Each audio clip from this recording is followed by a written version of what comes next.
الزعتر هو عشبة عطرية شهيرة جدا ومزيج بهارات لا غنى عنه في المطبخ العربي.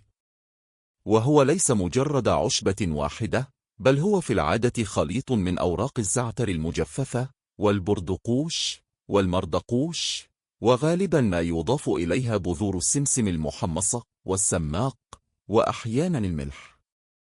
لماذا الزعتر محبوب جدا في المنطقة العربية؟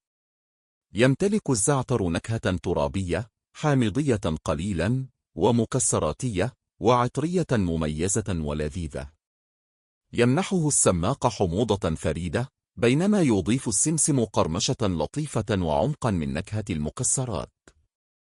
من أشهر استخداماته هو على المناقيش، وهو خبز مسطح يقدم عادة على الفطور أو كوجبة خفيفة.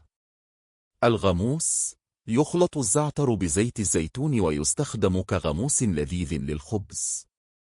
التتبيل: يمكن رشه على اللبنة، الزبادي المصف، الحمص، السلطات، الخضروات المشوية، البيض، وحتى اللحوم مثل الدجاج أو السمك.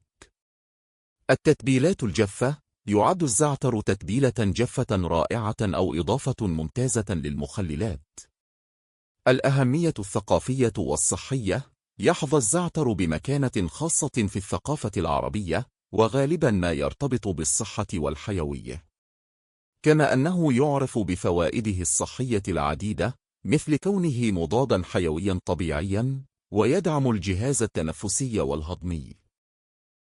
هل لديك أي أسئلة محددة عن الزعتر؟ أو ترغب في بعض الأفكار حول كيفية استخدامه في الطهي؟ للمزيد من المعلومات يرجى إرسال استفساراتكم على القناة. شكرا لكم على مرافقتنا.